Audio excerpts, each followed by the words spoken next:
the Jumblies.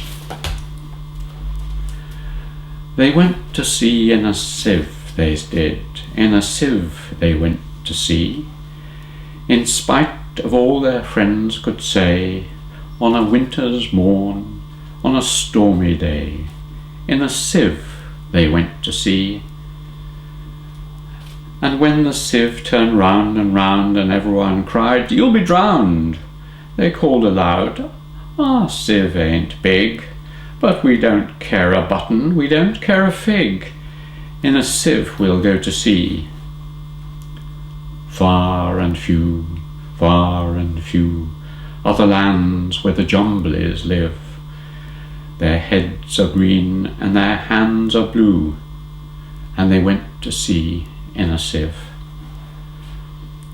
They sailed away in a sieve, they did, in a sieve they sailed so fast, with only a beautiful pea-green veil tied with a ribbon by way of a sail to a small tobacco pipe mast.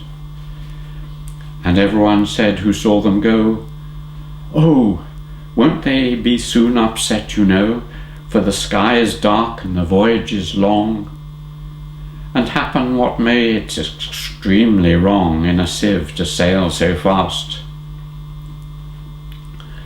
The water it soon came in, it did, the water it soon came in. So to keep them dry they wrapped their feet in a pinky paper all folded neat, and they fastened it down with a pin.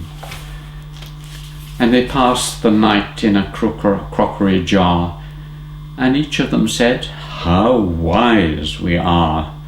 Though the sky be dark and the voyage be long, yet we never can think we were rash or wrong, while round in our sieve we spin." And all night long they sailed away, and when the sun went down, they whistled and warbled a moony song to the echoing sound of a coppery gong in the shade of the mountains brown.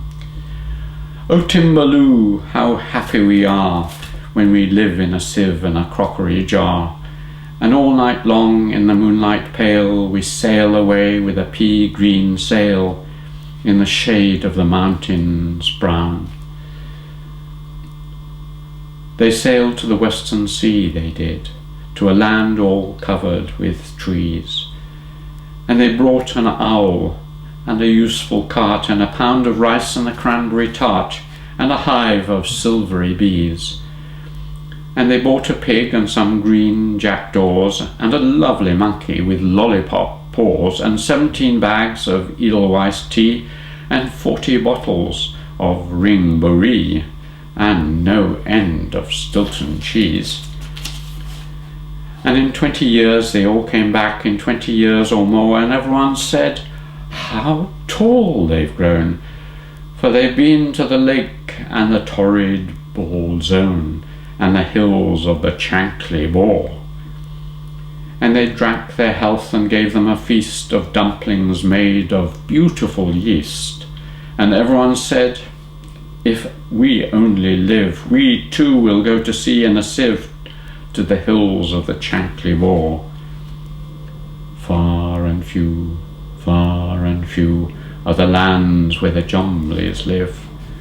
Their heads are green and their hands are blue, and they went to sea in a sieve.